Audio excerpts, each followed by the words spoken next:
Hi, Zizaran here with another video, and this is a video about Wolcen.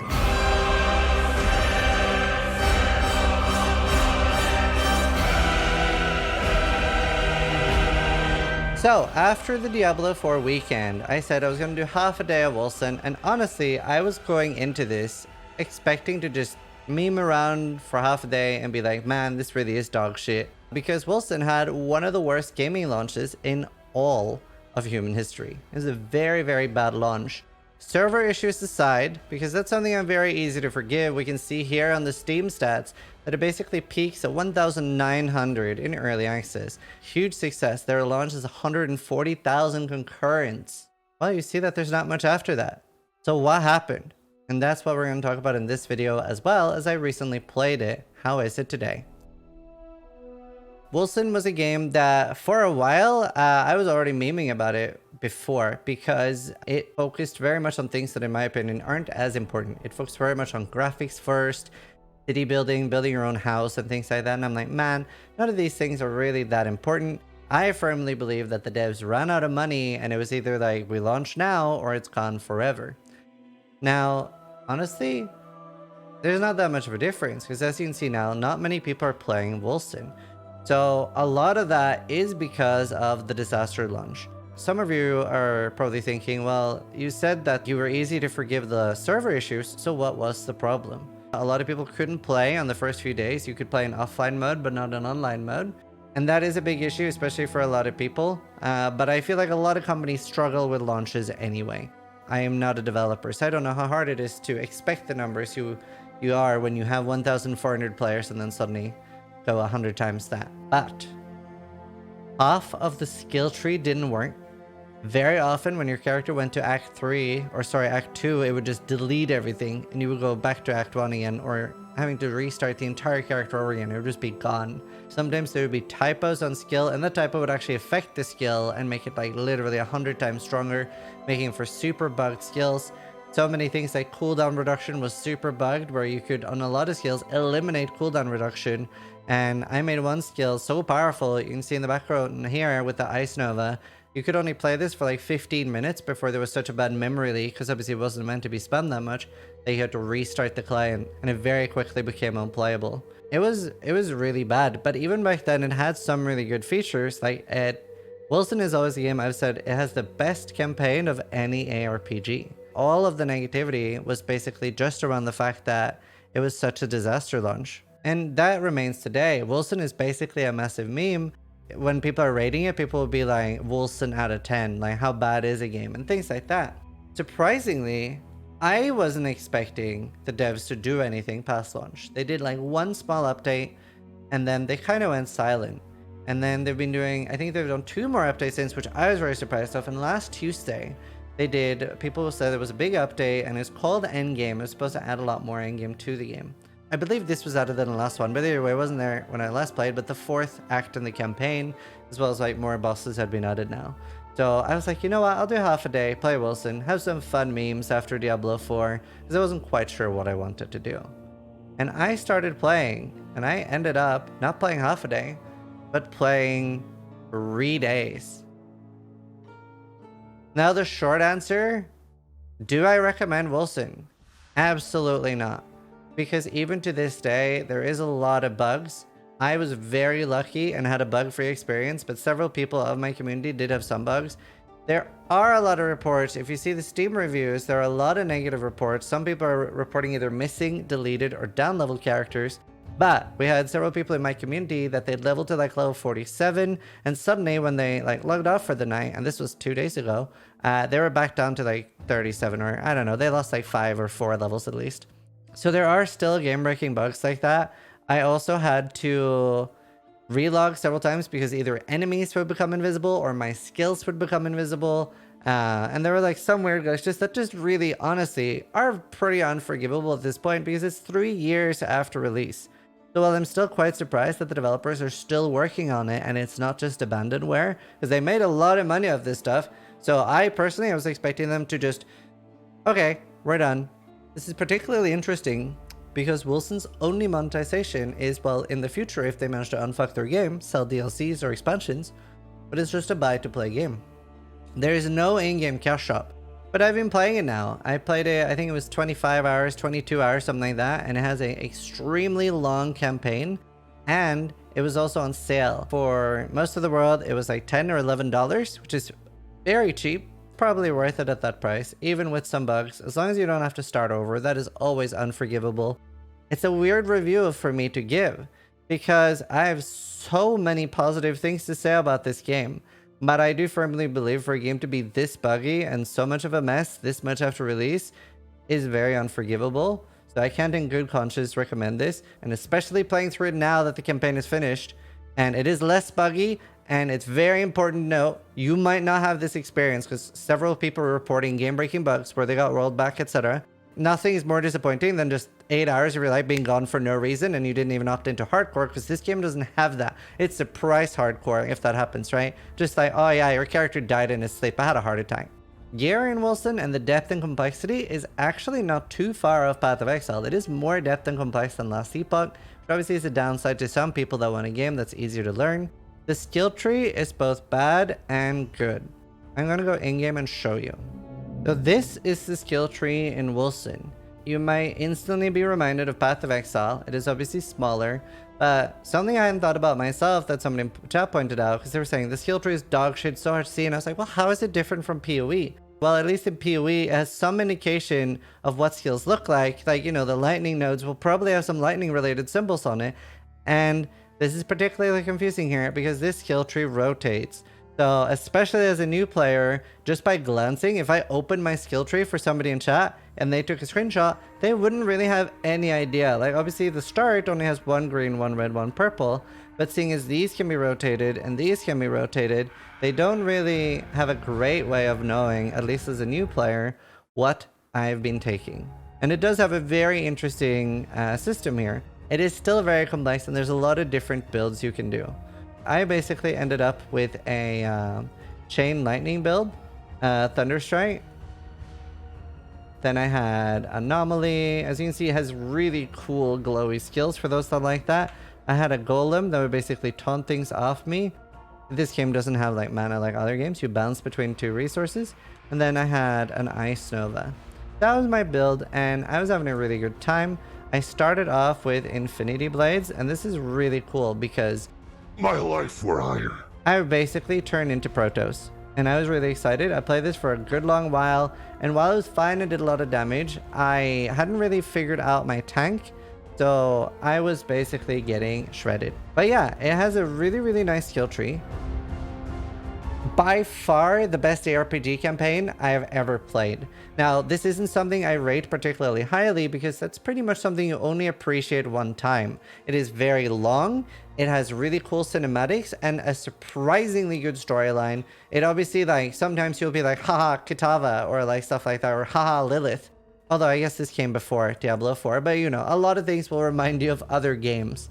Incredibly storyline. It was very long. I think it took me like 20 hours to get through the campaign. Definitely not something you're going to appreciate when leveling new characters, and I'm sure you can get it down a lot.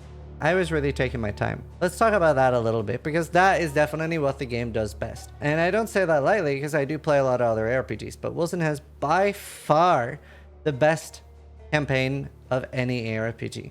The voice acting as well is really cool. So honestly, if it's a game that you're not looking for like a game to play for a few hundred hours, you're looking for something that's like 20 to 40 hours, buy it on a sale, chef's kiss, super worth my time. First off, you start off with basically one thing, like you started with a level 1 skill, you sort of eat the skill gem and now you have it for all. And as long as it's on your bar, it'll level up. You can also level it up over here. In your city, you own this place. You can level it up here, so like boom, I'm using these, and wow, it scales hard. But you see that you start getting these from late game, you get them from missions, but you also get them from eating other skills or selling skills to Demetra.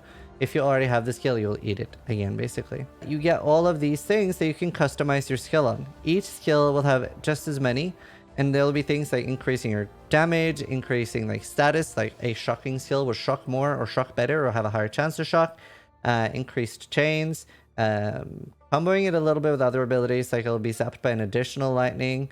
Obviously a lot of things like increasing the damage, chance to stun enemies and altering it, giving buffs to allies, bounces, and some skills are more customizable than others. And on top of that, you can change it so that it's not lightning damage anymore. And this can be on every single skill. Some can have more, some can have less. It's between 3 and 5 or 3 and 6 different damage types for every lightning. So this isn't a cosmetic thing. This changes its entire damage type and a little bit the way the skill works.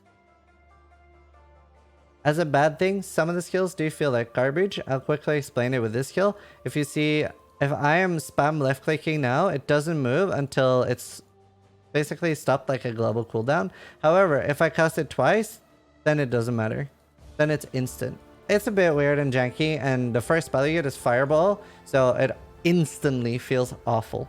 Because in the start, you are not casting as much, so you are casting once and then trying to move, and you're like, let me move! Very tilting in the start with this one. Very cool customization. Like, Winter's Grasp initially starts out as just an Ice Nova around you, but now I've made that it like makes a lingering AoE, it's a lot bigger, it's got reduced cooldown, and it's targeted where I want instead of just being around me. The skill system is both annoying and nice. Well, it's interesting at least. I really don't like it, but it has an interesting system where your spells and a lot of different things will generate rage, but they will use your willpower. Sometimes you will basically either have to use potions, or you can have something that uses your rage. So I'm actually using a pistol, even though I'm a spellcaster, and then I have this rocket that uses my rage and puts it back into willpower. So I would basically, while playing the game, be alternating between these. Let's do a quick showcase of that while I'm talking. A lot of the abilities are pretty snappy, the impact feels good, the game does really good audio. I definitely like the combat and stuff on a lot of the skills I've chosen. The side blades thing felt really good. A big problem was I didn't really have enough tank, I didn't really know how to build it, so it wasn't super strong. But also, like, as a basically first time I'm playing, because I did play 50-60 hours the first time, so long ago I don't really remember much for how to build, and the first time I was playing I built on specifically a buggy build that was infinite damage. So, you know, I don't know whether I have a weak build or whether I have a strong build, but everything has felt really good so far. And yeah, looks really pretty. The graphics of the game is obviously on par or close to Diablo 4. Some people feel like it's better than Diablo 4. I mean, obviously people are going to have a preference in what they like there. Either way, it looks very pretty. And as you can see now, sometimes in the background, there's really cool, like, different between zones and like really cool boss fights. Like, really beautiful sounds. Now, boom, you can see dragons fighting in the background and killing people. Like, they've like really made a cool interactive world. So the world building, the graphics, the skill effects and stuff, very excellent. And items are pretty interesting in the game. Even early on, there are like, there's no up arrow in this game. There's no like green equals better. You have to figure out what kind of thing you're going to build around. So it is more complex. Like, for example, as an accessible and nice ARPG, I always recommend Last Epoch because it's so easy to get into. But here you have a lot of different stats you need to figure out. Am I going to build for like status? So like stacking curses, stacking stasis or shock? Or am I going to stack dots? Am I going to stack elemental damage, material damage, which is sort of like actually hitting kinetic energy kind of thing? You really have to figure that out and decide what you think is good and build around it. So stats even early on is pretty interesting. And then the more and more later game, for example, some abilities will have, oh, I need to have a sword, or I need to have a certain thing, a requirement, but you will actually find gear like allows you to use this skill, like bypass that requirement. So sometimes a thing you could look out for if you want to be tanky would be allows you to use Juggernaut, and then no matter what, if you're using a staff or a wand or whatever, you can still use that skill. Just other benefits as well, like additional pierce, additional ailment stacks, and you can already see, even without the unique items, that wow, there are like cool ways to build around the items I'm finding. And then you also have the unique items, you know, pretty static like unique items are in other games. They seem to have roles, and some of them are build enabling, especially at the end game where they will change builds a lot, people were saying. Other than that, you have like legendaries, which is basically super rares, similar to Diablo 4, and then you have rares, magic items, etc. It does also have a crafting system. I didn't get that into that, but it was awful. It's basically like Path of Exile Chaos Orb spamming or Alteration spamming. And then you do have, you can, I didn't actually end up building this in my city yet, but you can transform items to uniques. This part sounds cool. But the crafting in particular, what's so bad about it is you put the item in the window, you put in like, let's say the Chaos Orb, you click it, ding, then you have to do that again, like the dragging. So it's very slow. So, and a lot of people that I've played a lot in chat said crafting was definitely pretty painful, but had some cool features. You also have things like gems that you can put in the items. The item will be more likely to roll depending on what gem is in the item. There is no hardcore in this game, maybe due to a little bit of like, it's not very well balanced. There are some things that are just kind of insane. They'll grab you and kill you. Some bosses have a one-shot mechanic that basically the first time you see it, you're probably guaranteed to die to it. Sometimes a boss will have this huge wave and you can't dash it with your iframe, but you know, the first time you're dead, right? It does have an achievement if you're able to do the campaign without dying. Honestly, yeah, just like gameplay-wise, had a lot of good things to say about the game, especially as something you play through once. And then let's talk about the end game and the last act a little bit, because the last act is kind of the end game as well, but it is still part of the campaign, and this does contain some spoilers. The last act is that the boss is heading towards you, and this is sort of something that continues in the end game as an infinite loop as well. But you can see here at the top, the last boss is coming, Ahriman. I'm now in the end game, and this is like a replayable thing. You have to do missions. Missions spend time basically when you're doing them, and things will happen in your city, etc. The TLDR of Act 4 is basically the boss is coming towards your city. You can build things to prepare. So you have these things. You can make him weaker. You can make like shield generators, make his troops show up slower. There's loads of things like that. And all these things are part of the end game. You do have like some smaller things you can do while you're in the acts. So basically, it's city management at the end, so you can like build different crafting stations, like how to make unique items and crafting, etc. So there's like, yeah, ships will become available. I haven't played around with that. So it has gotten more in the end game now. Can't remember all the missions. There's maybe 5 to 8 different types. Some are like hunt down a monster, and then we have different maps with treasures. And then each one as well will have same like maps that I can roll. Okay, now they're faster, they have extra life, etc. And yeah, similar to map mechanics in Path of Exile, it doesn't have like an insanely robust endgame, but it is more than simpler games like Diablo 3, obviously. So maps with a few bosses, and you do have the main boss that you're able to farm, Ahriman. The first time you do him pretty easy, but people did say with scaling and stuff, it does become pretty hard. And honestly, it is like pinnacle boss level. Think like Syrian Exarch or Maven level, but there is only one of these. So it definitely has some endgame. Items were feeling pretty exciting to chase down. So there are things to do. Keeping in mind that my experience was fairly bug-free. I had a fairly good time. I was pretty bored, probably like midway through the first day or the end of the first day, and I was like, man, I really want to get to the end game though, to see if it's like what it's like now. And now there is like, you know, more of an end game. There's maps and there's like some additional scaling, as well as that boss to fight. So they've definitely made some of an end game now. The devs have also said that now that the last act is out, they are working entirely on increasing and getting the normal game or the game itself better. So I'm assuming that means working very hard on the bug fixes is what I would assume. I still would not recommend the game. I would just wait and see and hope that if the game doesn't have bugs, very enjoyable experience. If they get rid of all the like deletion bugs and everything, very enjoyable experience. And if they add like an additional like 5 to 10, they haven't reused a lot of the campaign bosses, so if they added like 5 to 10 more like end game bosses, it would have a pretty cool end game. And I think there's a lot they can do here if they actually want to keep working on it. But yeah, I would definitely wait until the majority of the large bugs are gone. But either way, it is a lot better than it launched. If I had to give it a rating, I would probably give it a 6 out of 10, maybe a 7 out of 10. So quite enjoyable. That is very high for me. But yeah, I had a really good time, and that's generally what I rate games at. But yeah, obviously a lot of negativity on Steam. A lot of people were also having a good time. So keep that in mind. Make up your own mind. It's a weird one. It's a weird one making a review for a game like this. So again, TLDR, I don't recommend it. Wait until everything is fixed. Hopefully a few more patches. And if they do keep working on it, give them another try. At the end of the day, the only thing that matters when you're playing any video game is, are you having fun? Would my time be better spent elsewhere? Am I enjoying myself right now? I hope you enjoyed the game review. Let me know what you think. And if you have any feedback, drop it in the comments down below. Thank you guys so much for watching. Sub if you liked the video. But more importantly, try to die less than I do.